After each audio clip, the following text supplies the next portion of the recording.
With 2025 right around the corner, I thought it was time we talk about all those things I want to leave behind us here in 2024. Starting with like some booktube, drama-ish sort of stuff. The fast reader versus slow reader debate, we could just never talk about that again. If you skim your books, if you read them straight out, if you listen to them, if you annotate while you read, if you read them a second time for more understanding, if you manage to read 50 books in a month or you only read one book in a month, I'm glad you're reading and I'm glad you're enjoying it. And I do not care to compare each other's process. Gatekeeping reviews. And by this I mean like telling someone there's a minimal amount you have to read before you can do a review, or like a minimum level of stars you should be leaving, or don't bother, or like claiming that reviews have to have certain kinds of information or say certain kinds of things. Like, reviews are for readers, but at the same time, not every review is for every reader. And some people have openly admitted that they review just for themselves or like as a personal log, and like that really shouldn't bother or interfere with you and what you're doing. You can disregard that and move on to a review that would be more helpful. Having websites and review aggregators delete reviews. So I know there is like a counter issue potentially of review bombing, although it seems like that has significantly less impact than people would like you to think. However, deleting like a review on someone's say-so or complaint just kind of like sucks. I get it, you don't want to negatively impact something if it's unjustified, but I would rather that than to have you deleting valid reviews just because the author claims that they're not real or authentic. I think, again, this comes back to who gets to decide what is a real and true review, and since we don't have good arbitration on that, I prefer less moderation than more. Goodreads anything discourse. With the exception of the Goodreads Choice Awards, which I'm fine with. I don't want to talk about Goodreads drama,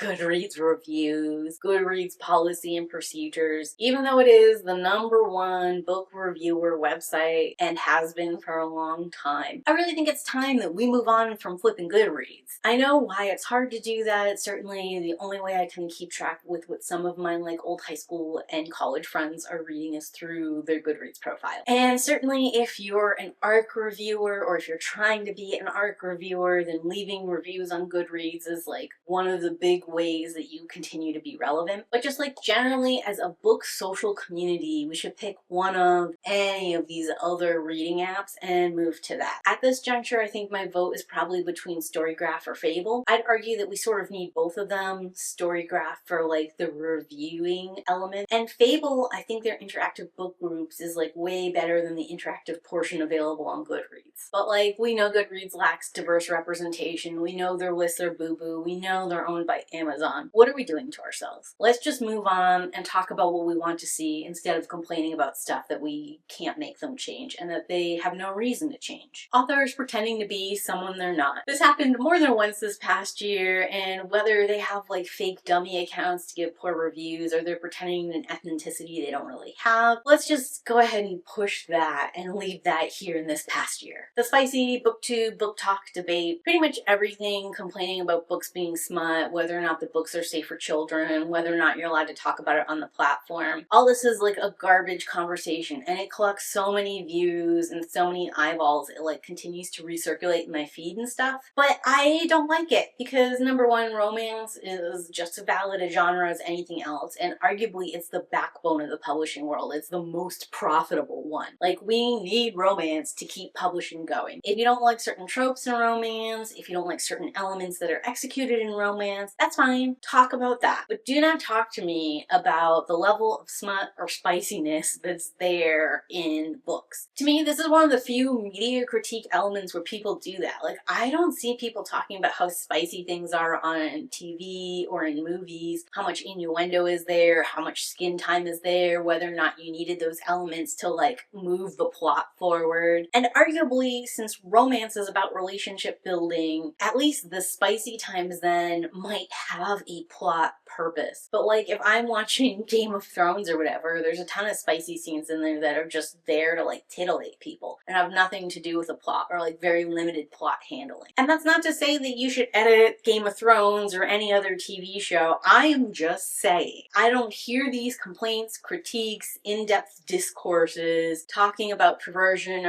or protecting the children or any of this when we talk about video games, when we talk about TV, when we talk about movies. And those are visual mediums where I would argue the visual component adds an extra something to the potential spice. If you read a line line and are outraged by whatever line you've read in a book, you're doing a lot of work there. If you see something and it outrages you, that's like a much quicker connection for people. People mass trashing book talk. I'm not on book talk. I never was. I never will be. So I don't like to talk too much about book talk unless I'm talking about like a book that I know has gone viral over there or whatever. But people are like complaining that book talk's making people illiterate, complaining that people have gone feral on BookTube. And like occasionally there's a point to be made when people take things too far from like a fanning kind of situation into the real world. But a lot of times people are like, this person is just dumb, or this person doesn't know how to enjoy the hobby like I enjoy the hobby. I don't know, just stay in your own lane. If you don't like it, then don't watch it. To a certain level, I think we're like feeding the monster by giving it the outrage. The reason people do these things is because they're getting clicks and views. And they might not be doing this and like pushing the envelope and pushing past boundaries and stuff if you would stop paying attention to it. Especially if you're complaining about what books they like to read, how they like to read books, how they engage with those books as long as it doesn't involve real world people. I think it would be great if we just would take a step back from that, instead produce content on things that we would like to see. People not understanding the difference between romance and erotica. I've been recommended quite a few books this year that were erotica and not romance. Here's the main difference. Romance has to have a happily ever after, and romance has to have some kind of relationship to create that happily ever after, which means there's character interactions, there's something that builds a connection there, there's potentially plot. Erotica can be like two different things to me. It can be just the straight up smut without any of that relationship building or plot or character work. Or erotica can be a story that has a lot of steamy scenes and doesn't have a happily ever after. Or I guess third option, erotica can be something that has a lot of sexual stuff happening that's not necessarily meant to titillate and has like a plot and a drive and is going someplace that's not a happily ever after. All of these genres are fine. Everything about any of those is fine. I just want them genred correctly because I don't want to go into something thinking I'm getting like a relationship building story, I'm getting a happily ever after, and find out that there's no characters or that there's no happily ever after involved. I don't like the way we've spoken about the youth illiteracy here in the USA online, and I wish we would change the conversation. For starters, if you had asked me, as somebody who used to train and work with teens on their first job in retail or in restauranting or in hospitality in general, I could have told you that I had seen a sharp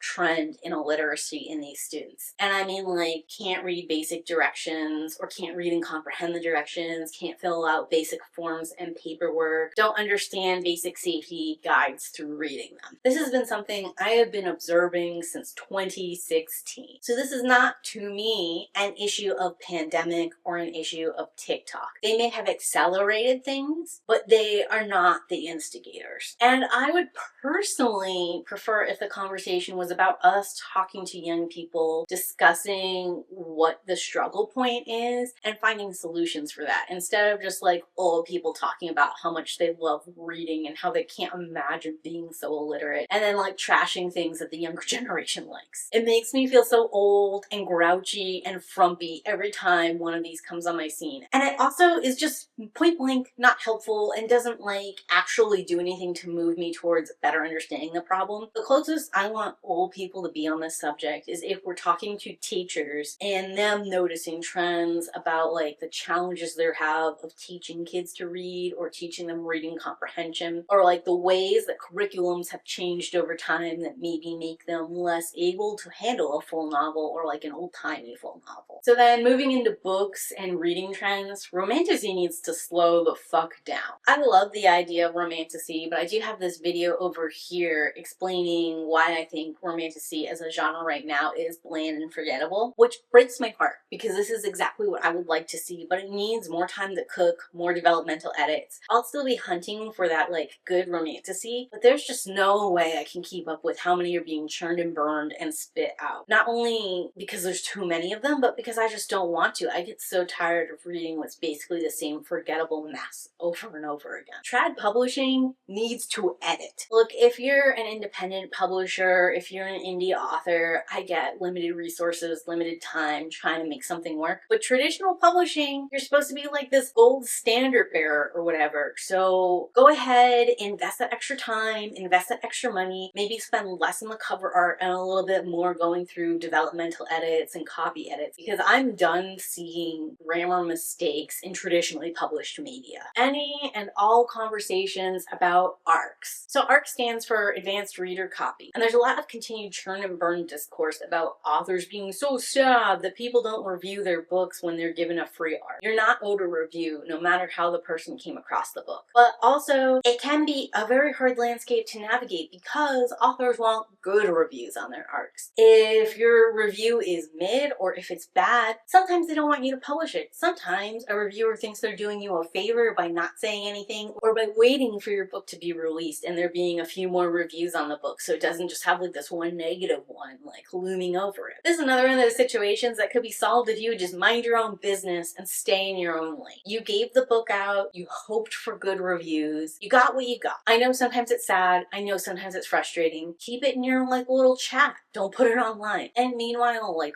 readers too, just calm down. Read your books, write your reviews. Maybe don't like develop all this like feeling about what everyone else should be doing. But that's everything I can think of that I want to leave here in 2024. But talk to me in those comments down below. What's one trend or bookish thing you could see die in the next year? And if you got this far with nothing else to say, leave me like a whispering gossip emoji in those comments down below. And as always, keep reading.